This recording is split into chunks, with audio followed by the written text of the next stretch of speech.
they're either going to quit and go away and now you've got to hire somebody else, or they're going to learn to swim, but they're going to learn on their own and it's going to take them longer. Like, why would we not just help them swim?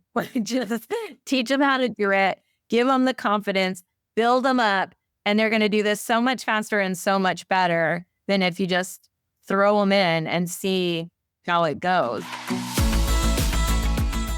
Welcome to Vibecast, the podcast that dives deep into the heartbeat of workplace culture. I'm your host, Christy Skutnik. Join me in conversations with extraordinary leaders as we unravel their experiences, both positive and negative, that have impacted workplace culture. This podcast is more than storytelling. It's about actionable insights. Are you ready to transform the vibe at your workplace? Let's go. Today, I had the pleasure of chatting with Christina Moore. She's a veterinarian with an MBA and a passion for coaching and mentoring. After graduating from veterinary school, she practiced as an intern in a specialty and emergency hospital, then in a small animal general practice. After a few years into her career, she shifted gears and transitioned to the business side of veterinary medicine, determined to find a niche where she could make a difference in the lives of other veterinary professionals. Over the past decade, through roles in recruiting, training and development, and clinical excellence, she's developed a deep understanding of what veterinarians want and need and what makes their lives easier and more fulfilling. She's currently the Senior Director of Clinical Excellence for IndyVets, a veterinary staffing company whose mission is to bring balance, fulfillment, and joy to veterinary medicine. She's also become a friend of mine. I can't wait for you to listen in.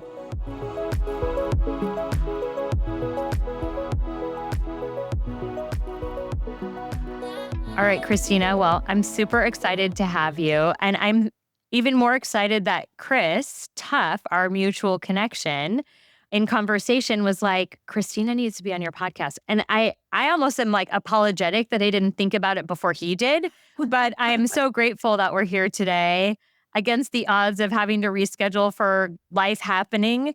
I'm just so grateful that you're taking the time to be here and to chat about vibes in the workplace. So as I do with all, I just want to start out with you articulating to me how you define a vibe, because I think that helps ground the entire conversation. Well, thanks for having me. And I am a big believer in everything happens at the time that it's supposed to happen. And so I'm grateful that we're having the conversation now, and super grateful to Chris also for connecting us in the first place. And glad that we can continue to have these conversations.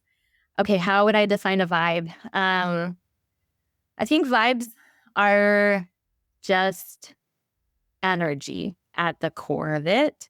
And we all bring a certain energy into every situation. We might bring one energy in and then create a different energy while we're there. And maybe even the energy that I bring and the energy that you bring then creates the vibe between us, right? So it's this like energy exchange back and forth. And sometimes those energies oppose each other a bit, and almost one has to win to take over the vibe. And so I think the thing about vibes is like understanding that you are always a contributor to the vibe in the room, in the situation. My kid's school has a sign on the door that says, please take responsibility for the energy that you are bringing into this place. And I just love and respect that so much because, you know, a parent or a teacher or a child can bring in a certain energy and that then creates the vibe. And they're just recognizing that everybody that's part of this community is part of creating the vibes here. And we only want good vibes here. So just be responsible for the energy that you bring in. Well, and how often do we interact in a situation or engage in a situation or observe a situation for that matter where people aren't responsible for the energy that they bring? And then they complain about the vibe or they complain about the energy. I mean, that happens all the time at work, right? Like people complain and the organization's not doing this and not doing that without the self-awareness or recognition that they have a responsibility in creating that energy. That's it. It's the awareness. I think it's not always that they're not willing to take responsibility.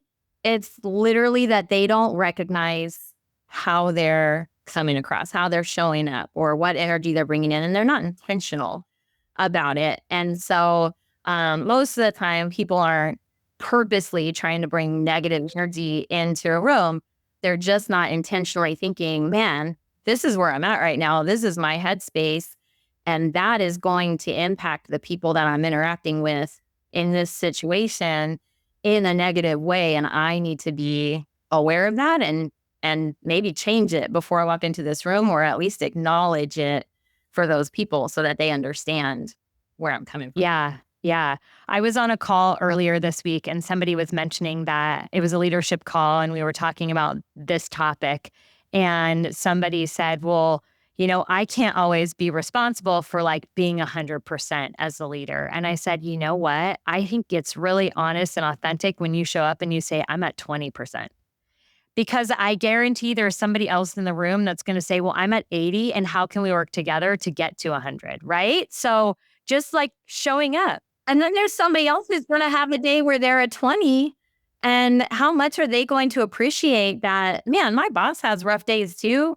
And they're willing to acknowledge that they need more help on those days. And so it's okay for me to say, I'm having a really tough day and I need a little bit of grace and a little bit of help in getting things done. I think, man, what could create more teamwork or more trust or just more like vulnerability for a team than for the leader to say, hey guys, I'm not at 100% today. In fact, that might just be at 20% and I really need your help getting through whatever we got to get through today. Yeah.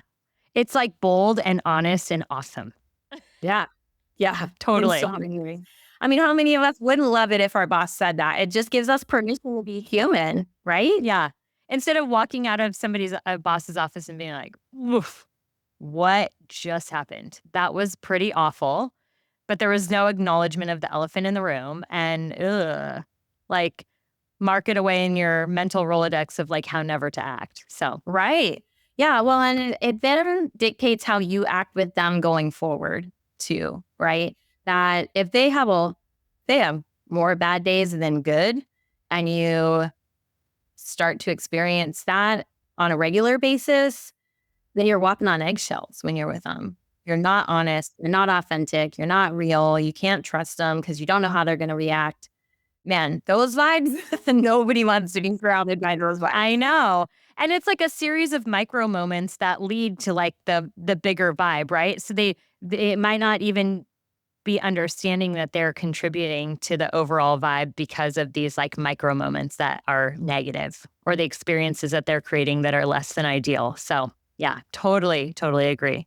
Has there been a defining moment in your life that you can look back to as you look at kind of your journey in your career and in leadership that you could say, this is the point at which I knew creating experiences or vibes in the workplace became a highlight or important to keep at the forefront of what you do? Because I know in our interactions, this conversation of vibes in the workplace is like numero uno for you. Like it is so important. And I feel that every time I talk to you, it is just like true to your core. So like maybe walk us through your journey and understanding like when you had a recognition that that became important.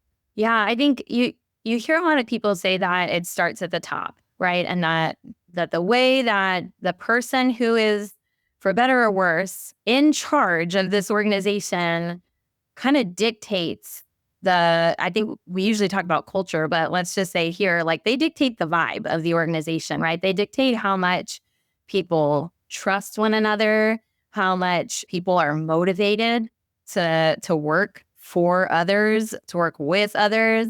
And there's so many layers in an organization. So it could be that the top maybe struggles with that. Then there's a really good layer below them, and that layer is able to build those vibes down. And then you just have this kind of struggle in between the top and the next layer. And And that's okay too. That really just says that each leader has the ability to create the vibes in their team, right? So even if your team is a team of two, you have the ability to set the vibes on that team of two. And that team of two can then influence other teams as well. So I think, again, just really important that everybody brings the right energy to the table. But, there are a lot of moments that come to mind, but I think kind of a defining moment for me. I went to work for, I'm a veterinarian. And Yeah, I should have talked about that in the first place. that's okay. Veterinarian and in this space too. Gosh, there's such an opportunity, right? And we'll get into that later on. But yes, go ahead. Yeah. And so and there are jobs that I've had where the vibes were fairly toxic or destructive, which is very common in the veterinary space. And there were jobs that I had where the vibes were so awesome that I never wanted to leave that place. And then there were places where the vibes were so awesome at the beginning.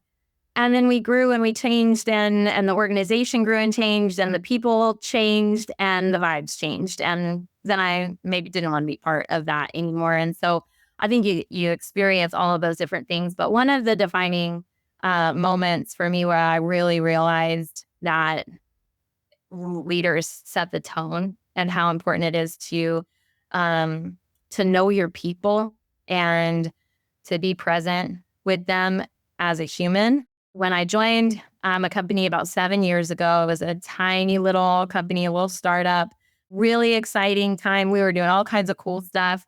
And I found out that I was pregnant about 2 months into starting that new job. And that was exciting for me, but working with a lot of new people and getting to know them. And I am one of those people who immediately trust. I will trust you until you prove to me that I can't trust you. And even then I'll probably give you 5 or 6 more chances. Um, and I know that that's not everybody. I have plenty of people that I work with who I get you have to build that trust over time. But I love I'm just gonna tell you all about me and put it out there and then I'll just trust that you're gonna do the right thing with that from the beginning. And so I trusted all these people and built relationships with them very quickly. And the CEO, who was my direct boss, I feel like we just had an instant connection. Both from Texas, both went to Texas A&M, and just this at our core, wanting to do something good, just wanting to do something good and impactful for the veterinary profession. So I loved that, and I loved being in that with him. So in the course of the pregnancy and at about week 12 or so, had an appointment that we got some scary news. So just something that we were worried about. And I had this appointment and then went straight to the office thinking that I was fine. And I was not fine. I was really upset. And I ended up breaking down crying. And he came in to check on me. And instead of shying away from this girl who's crying and upset and I'll just give her space and let her deal with it. He sat down next to me and told me all about the journey that he and his wife had to having their daughters and the fertility struggles that they had and the scares that they went through. And they now have 2 beautiful grown daughters, and was able to show me how you'll get through this and it'll be so great on the other side of it. And I think that moment was just, I already knew that I liked working with him and that, it was going to be a good working relationship. But at that moment, I realized he is not only a really good human, but he cares about me as a human. And I think that connection between us just solidified it. I told him if you decide to leave this place, I'll follow you anywhere. We can go sell toilet paper. I don't care. What are we gonna do? And I'm just following you. And so I think that it taught me the importance of getting to know your people personally and caring about what's going on in their personal lives. And not that you should pry or, dig for them to tell you everything about their personal lives, but give them space to share what they want to share, to let you know what they want you to know about them, what's important to them. And then in the moments when they are having that 20% day, to just be there for them and to let them create space for them to talk about it and to share and make it a safe space where you're not going to judge whatever is going on, but you're going to empathize with them and just support them and be there for them. And I think that's where so many other leaders that I have worked with and for maybe miss the mark a bit because they're so focused on the job and getting the job done and what are your goals and what are you working on today and how can I support you in getting your job done, that they just don't see the value in taking the time to really get to know someone personally. Or maybe they're scared of that, or that vulnerability isn't, maybe they're not capable of that. And so they're just not going to go there with somebody else. And I just think that makes the biggest difference is the human connection, and people then want to follow that leader. Like I would follow him to sell toilet paper as a veterinarian. I was like, let's go sell toilet paper if that's what we're doing. Yeah. Yeah. Yeah. What do I we mean, need to so do? Where we're going? yeah. Connecting with people on a human level is the key. And I think people forget, right? So they get caught up in like the busyness of life, which I hate. But I was joking with somebody today that I said, I try not to use the word busy, but I've just replaced it with the word wild. So how's life? Oh, it's wild. I'm like, okay, well, that's just like busy is the same thing. What are you doing, right?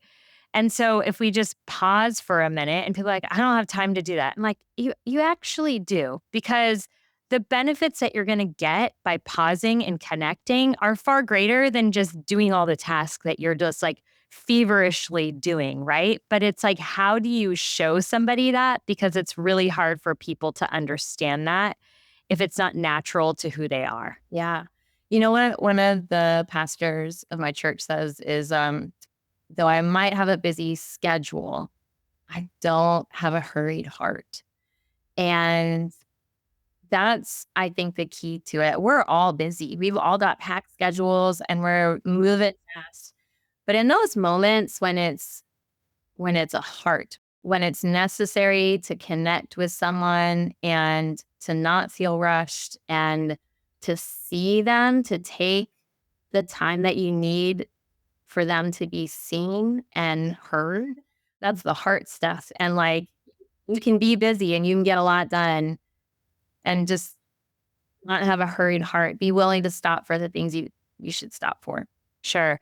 Okay, so you had this experience with your leader as a, kind of a defining moment in your life, right? And then how did you translate that to your team or other leaders, right? Because I'm sure there were people who are more comfortable or less comfortable opening their heart. I'm sure there were leaders that thought it was just corny or a waste of time. Oh, and I or was too close to my team and I was yeah. too Okay, friendly with talk to us about them. that. And Like, what yeah. was some of the feedback that you would get that would almost be opposite of what you naturally and found to be successful in leading people?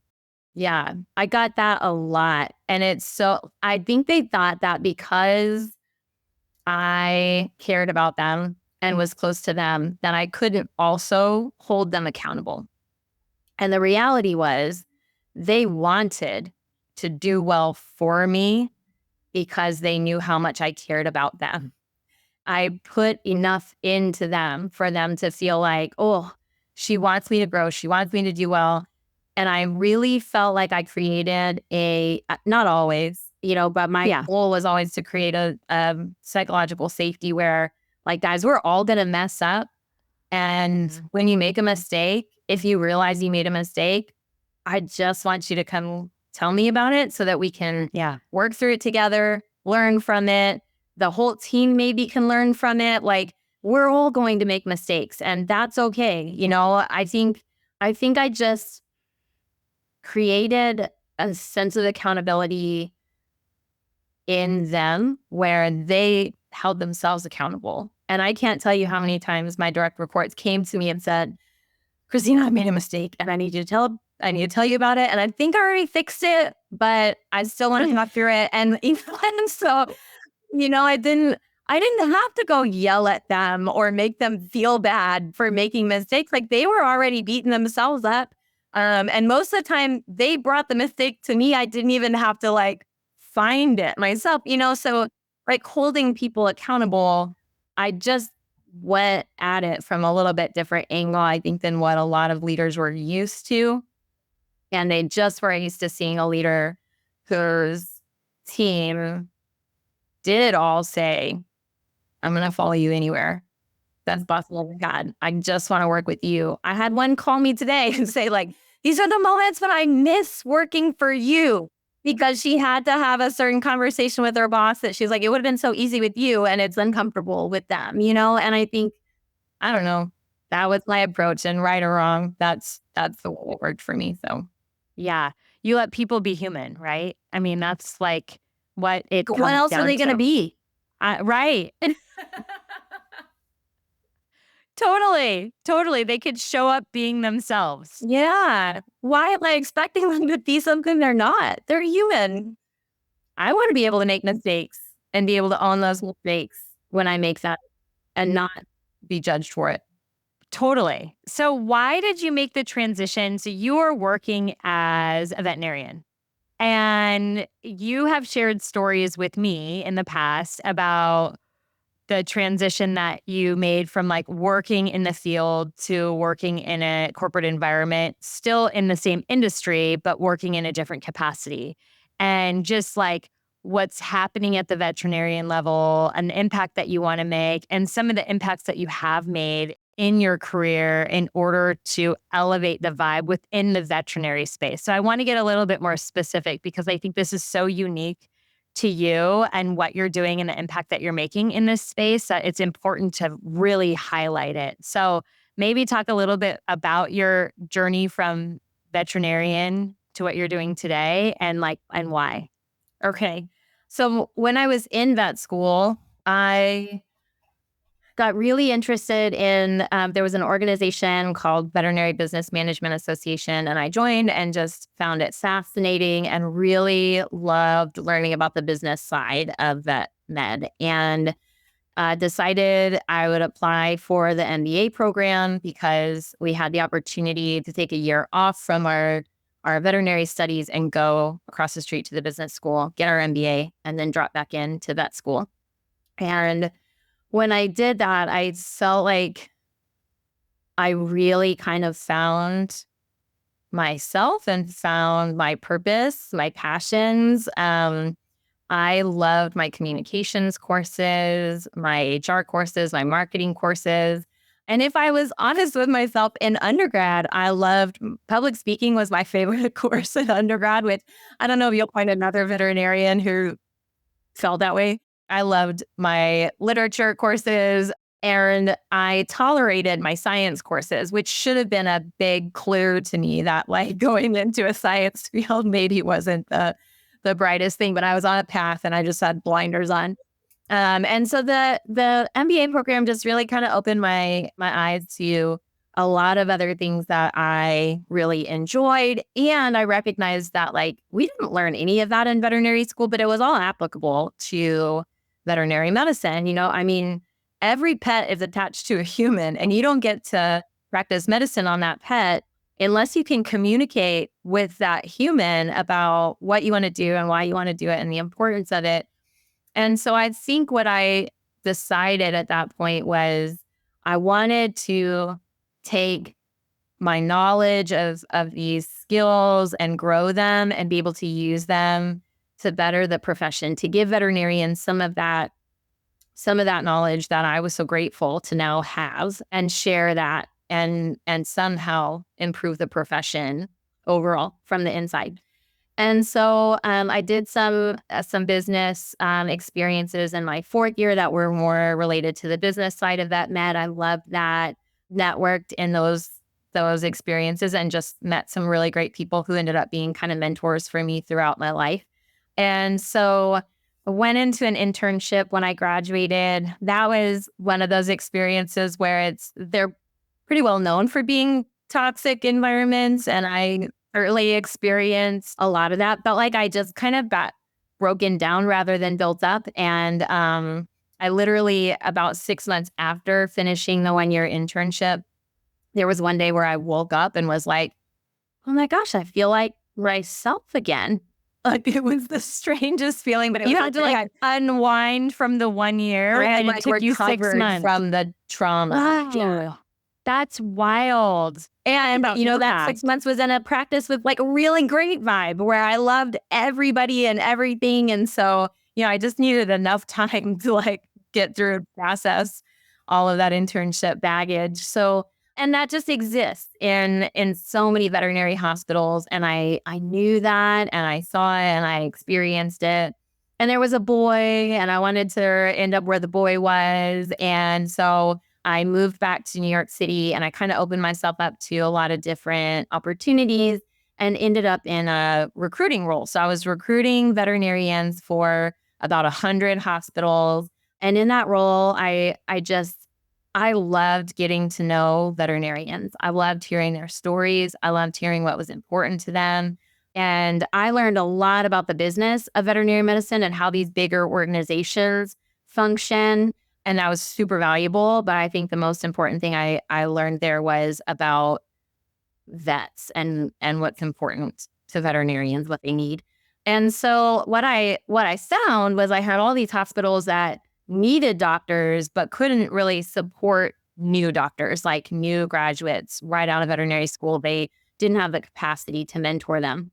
But I had all these other hospitals within the same organization who didn't need a veterinarian, had some capacity and could mentor them. And so I built a new graduate mentorship program with the help of one of my now best friends, Sarah. We piloted this program in the Northeast with about 13 hospitals and 2 new grads in the first group.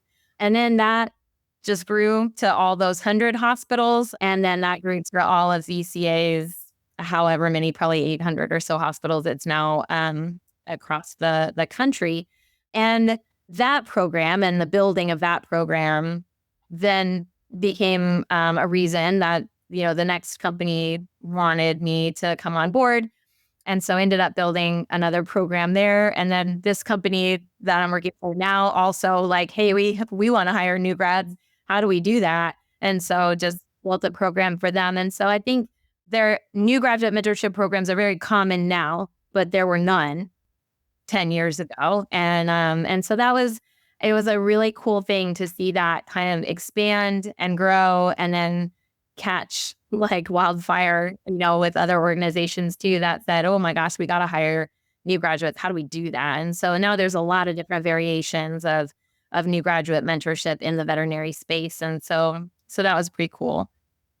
What was like the secret sauce within that made it so successful or that made people want to join that? Like what was key to that success? It was personalized.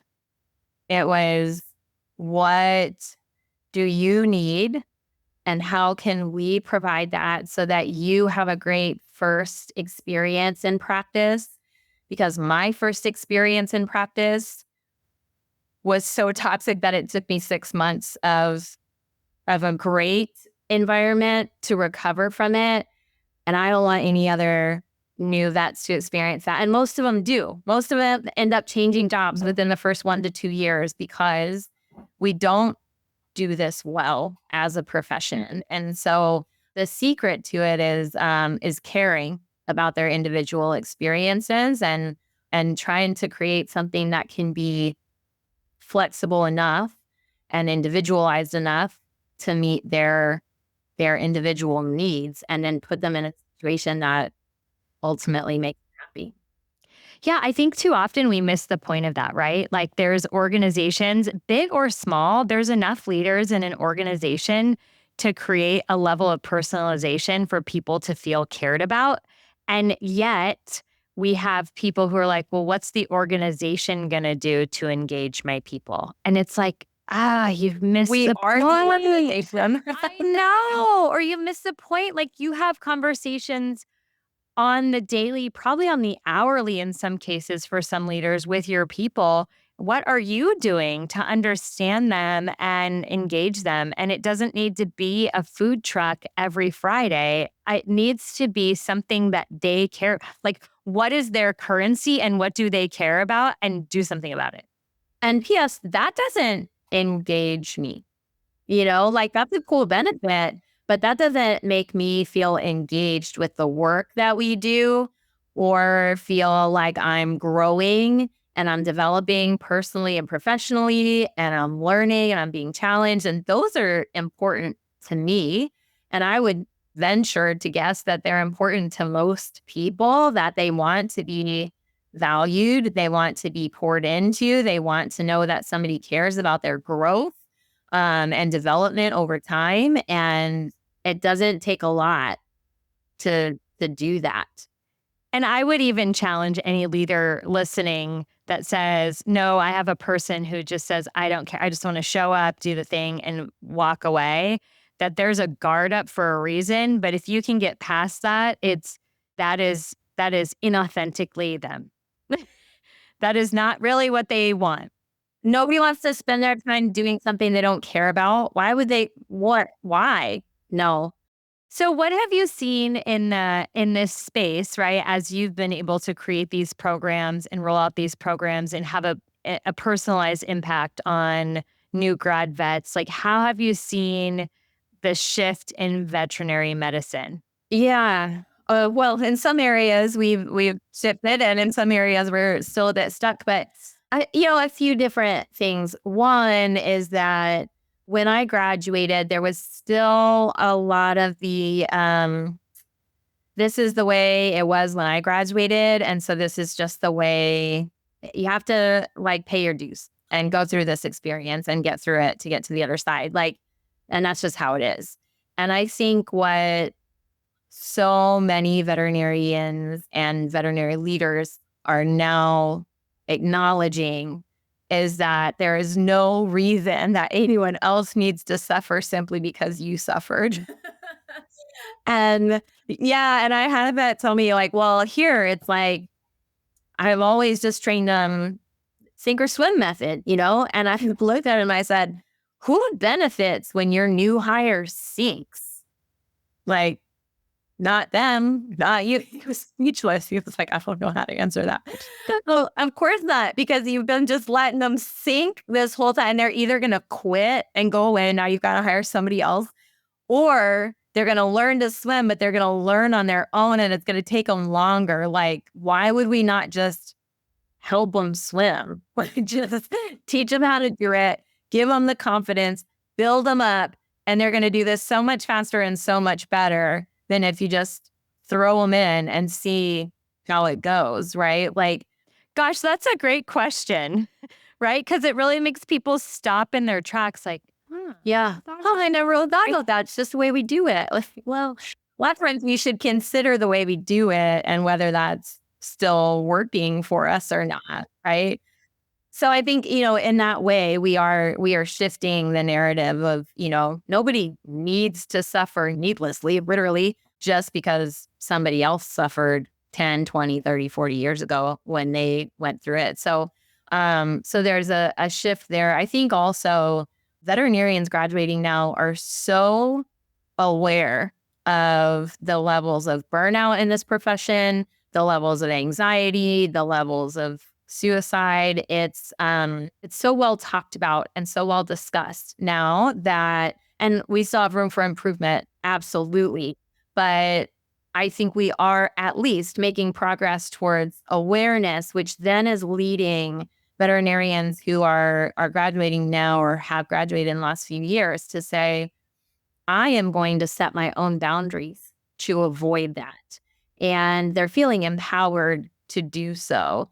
And that is very different than 10 years ago. And some of the veterinarians and leaders who graduated 10, 15, 20 years ago are having to shift their mindset from these new grads are just so lazy and they just don't want to work and blah, blah, blah. To like, oh, they're just protecting themselves from what I went through, from 6 months of not knowing who you are because you're just the shell of a human. to, to no, I can do this and I can do it well, but I can do it in a reasonable number of hours during the week. And I can refer the patients that I don't feel comfortable seeing and treating to someone who is more specialized than I am.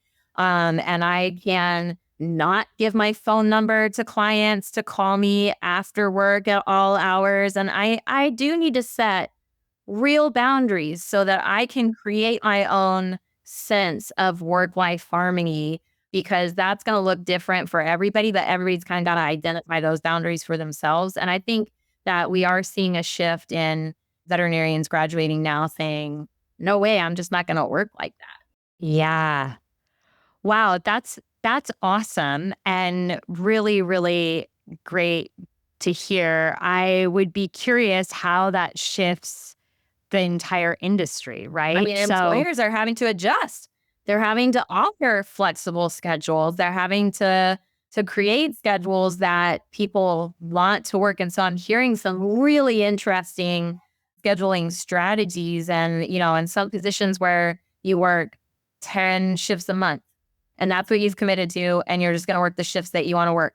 Or you work 3 days on, 4 days off, or you work 7 days on, 10 days off, or and it varies by person and whatever works for you. Some people are working 8-hour shifts, some people are working 12-hour shifts, some people are working 6-hour shifts. I mean, it's so different person to person, and it really can be different hospital to hospital too. We just have to learn how to flex to what the veterinarian needs, what the clients need, what do we need to be able to cover both of those.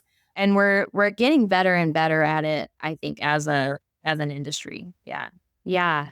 Okay, so to kind of wrap things up in what you're doing today, right? And the impact that you're making today. So I'd love to hear a little bit more detail about like you've done so much over the course of your career being a vet to impacting vets like at scale, which is so awesome because it's this specialty healthcare space that probably gets overlooked sometimes, right? And you've really taken like the time and care and concern to do something about it because that's where your heart's at. So, what are you up to today? Yeah.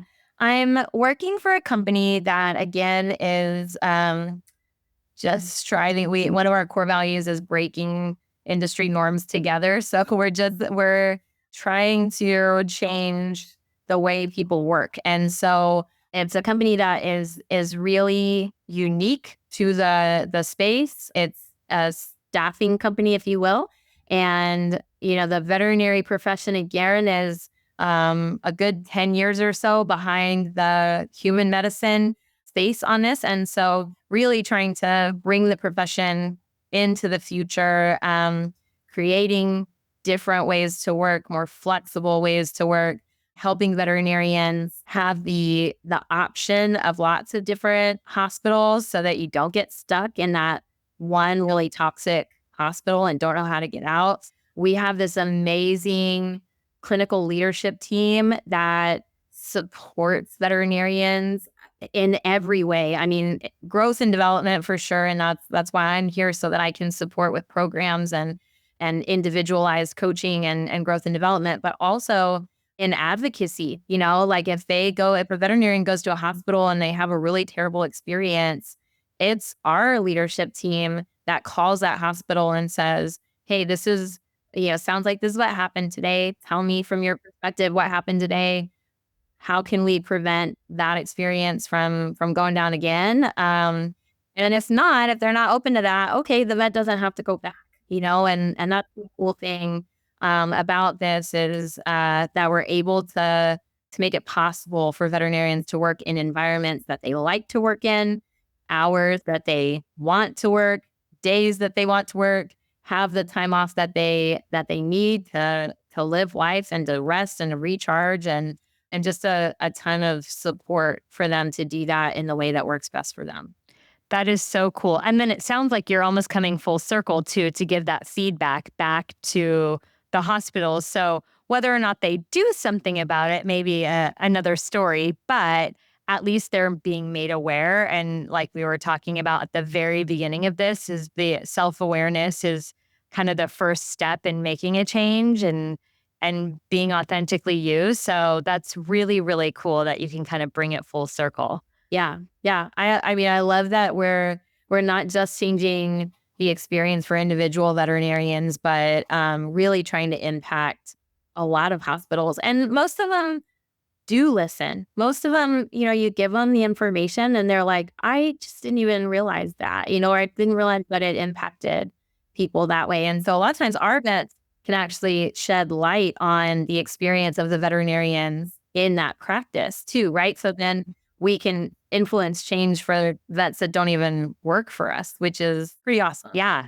It's like a fresh pair of eyes sometimes sees things that others don't. Yeah.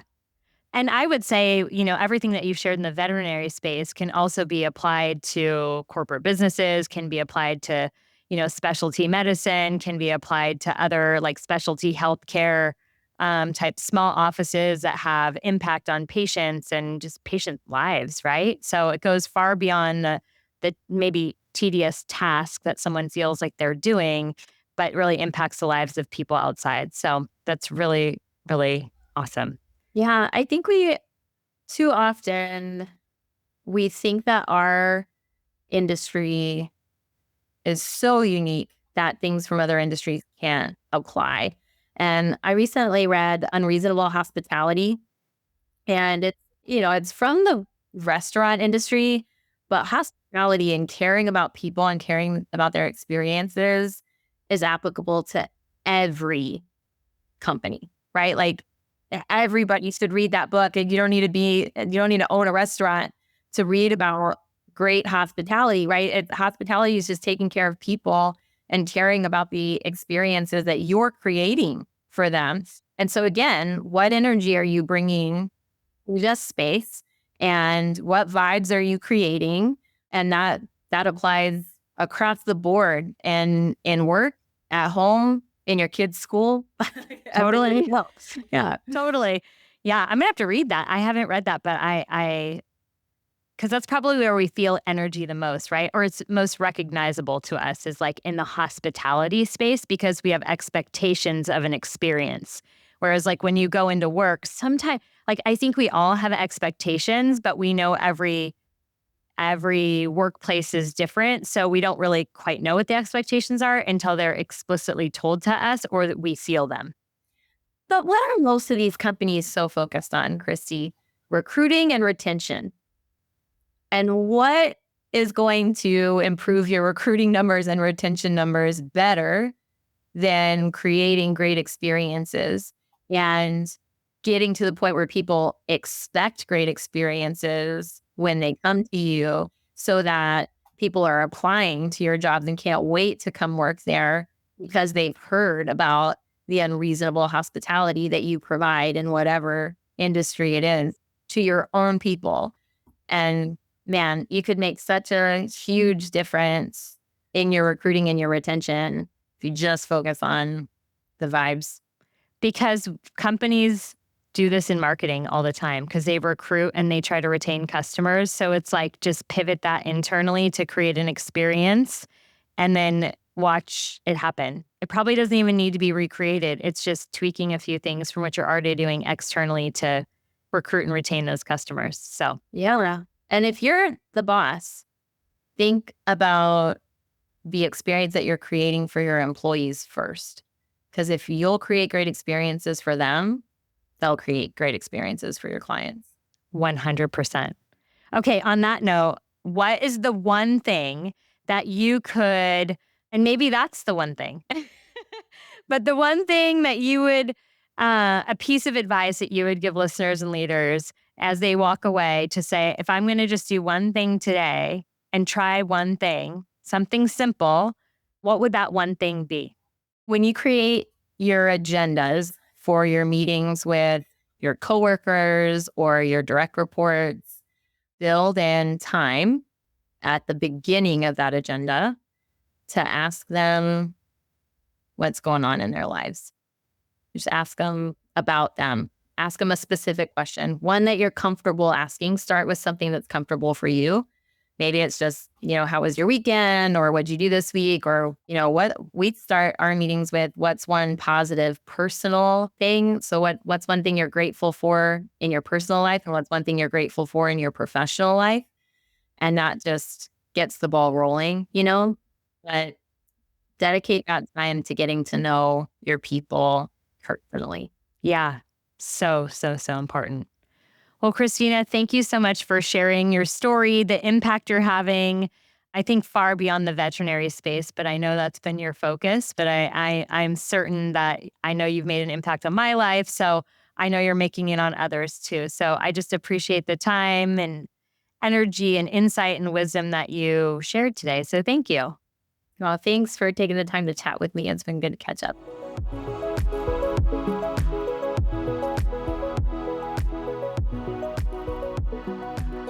I love how Christina defines vibes as the energy that individuals bring into a situation and how that energy interacts with others. And the responsibility of us as individuals to be aware of our energy that we bring to a situation and the impact it has on the overall vibe. Christina shared a defining moment in her career when a leader showed empathy and support during a difficult time in her life. She highlighted the significance of personal connection during this time and the impact it had positively in the workplace. She also discussed her journey from being a veterinarian to then shifting as she found her passion in impacting the veterinary profession at scale. How cool is that? She also shared her experience of working in a toxic environment and how it took her 6 months to recover from it. 6 whole months. That's just crazy how a negative experience can have a lasting impact. Don't forget this and begin to take the next right steps to positively impact your people and the vibe of your team and organization. Keep vibing, my friends. If this episode inspired you and you want to see how you can take the next step to creating a better vibe within your organization, I'd love for you to download our complimentary 75 Vibes worksheet. This is a simple tool to create a habit and mindset around creating great vibes in work and life. The best part, it's simple and it works.